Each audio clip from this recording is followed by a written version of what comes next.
A few months ago, I uprooted my entire life and moved halfway across the world on my own to live in Bangkok, Thailand. Everyone around me was so surprised by my abrupt decision, and to be honest, I don't blame them. For some of the people in my life, it was as random as, Hey man, did you know that I'm moving to Bangkok in 2 weeks?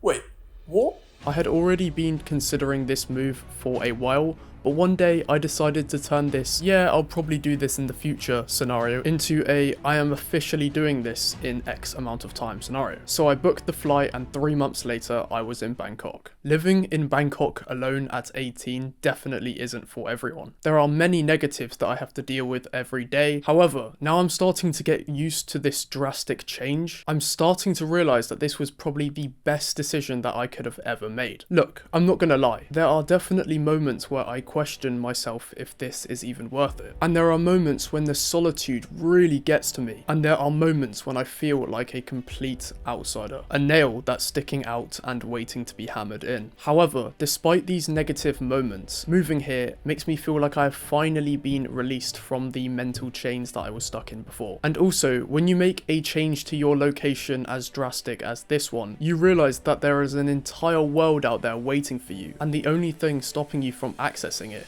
is what's up here. Living here alone has also forced me to grow up so much quicker. You see, living in a wealthy Western country like the UK or the US can definitely stunt the growth of a lot of young people because you have pretty much all of your essentials like housing, security, food, education already paid for you either by the government or by your parents. And I understand there are some people in these countries which don't have these things given to them on a platter.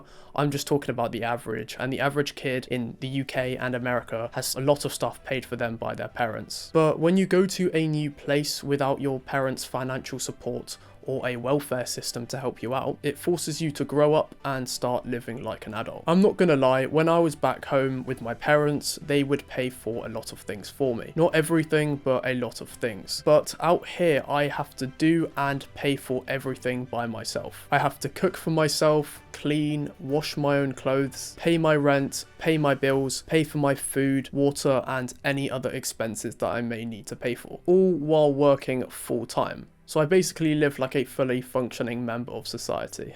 So even though now I have a lot less free time and a lot more stress, I somehow feel a lot more fulfilled and productive than ever before. When it comes to Bangkok, it is unbelievable how underrated this city is. And I understand that that might sound ridiculous because Bangkok is one of the most visited cities on the planet. But you see, most tourists land here from other countries, they stay here for a couple days, and then they move on to the other parts of Thailand like Phuket and Koh Samui. Don't get me wrong, I've been to places like this and they are great, but Bangkok is often overlooked and just seen as a place to stop off for a couple days before you go on to the other parts of Thailand. And I think this is partially due to the fact that a lot of people just see Bangkok as a polluted megacity filled with scams and red light districts. And this couldn't be further from the truth. In the last 20 years, Bangkok has invested so much of its money that it generated from tourism back into the city, and it has now developed into a beautiful, clean, safe city with skyscrapers comparable to New York City, great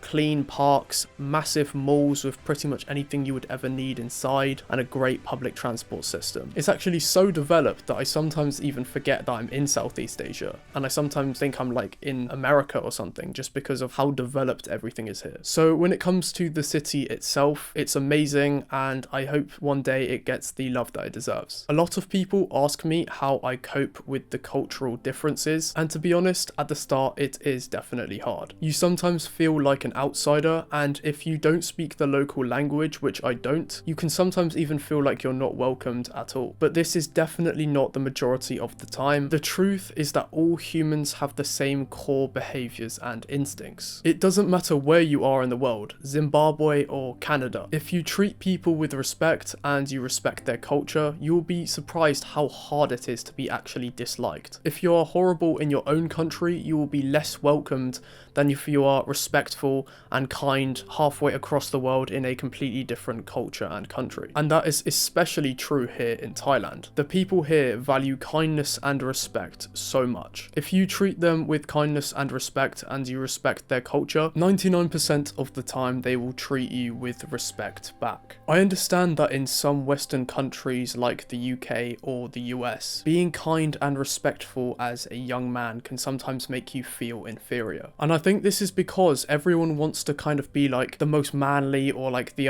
hardest in the UK, people say, and it's people just want to be like the toughest guy around, and they think that if they will be all like mysterious and angry, like people will treat them with more respect. And it also doesn't help that a lot of young people in the West listen to like gang music and like, you know, drill music, and you know, some of this music is quite good, like some hip hop from like the 90s is great. But when you are surrounded by a bunch of young men as well who are trying to act hard and are also listening to the same type of music, it can just really force you to go down a path of thinking that you need to be like, I don't know, a bit ruder to get respect, and that if you actually are kind and respectful, that people won't respect you as much. And I just don't believe that is a way to live. But the good news is that in Thailand and in a lot of Asian countries, this is just not the case at all. Kindness is not perceived as weakness here. Kindness is perceived as kindness. And if you go around having this like gangster mentality, I guess, and you think you're the hardest around and all this stuff, people will just not want to be around you at all here. It will be very hard for you to make friends and people just won't respect you. So it almost forces all types of people to just be more respectful, because if you already are respectful, then great, you'll make loads of friends here and people will like you. But if you aren't, then it will force you to be respectful, because if you aren't, then people will just not even want to be around you. So that is a great thing about this place as well. Don't get me wrong, there are still a lot of disadvantages that I haven't yet spoken about. For example, the traffic here is terrible. When it rains here, it rains so much, like torrential rainfall. The road quality can be really bad in certain parts of the city. The red light districts, if you aren't into that kind of thing, can sometimes be quite disturbing, and it can be annoying to have that around you quite often. But this definitely does depend on the area that you live in. In some areas it pretty much is non-existent, and in some areas it's everywhere. It really does depend. There can also be quite a lot of poverty in certain areas, and there are plenty of other negatives too. But the way I see it is that these negatives are only minor trade-offs compared to the much more significant benefits of being here. Well, for me anyway. No place is perfect, nowhere at all. But the benefits like the people, the culture, the vibe and buzz of the city, the cost of living, the weather, all these benefits just simply outweigh the negatives. I would really like to share a lot more of my experiences and the pros and cons of living here at 18, because quite frankly, I just don't see enough young people doing the same thing. And from my experiences so far, it has been so beneficial for me. And also, when I hear other people's experiences of moving to this part of the world, I usually hear the same positives and negatives over and over again. So in the future, I would like to share some new pros and cons and shine light on some reasons why you should come and do this yourself, because quite frankly, even though a lot of people are doing this, as I said, it doesn't seem to be very many young people. So in the future, I would like to share some new pros and cons, as well as a lot of my experiences so far. If you have any questions, then feel free to leave them in the comments below, and I'll see you in my next video.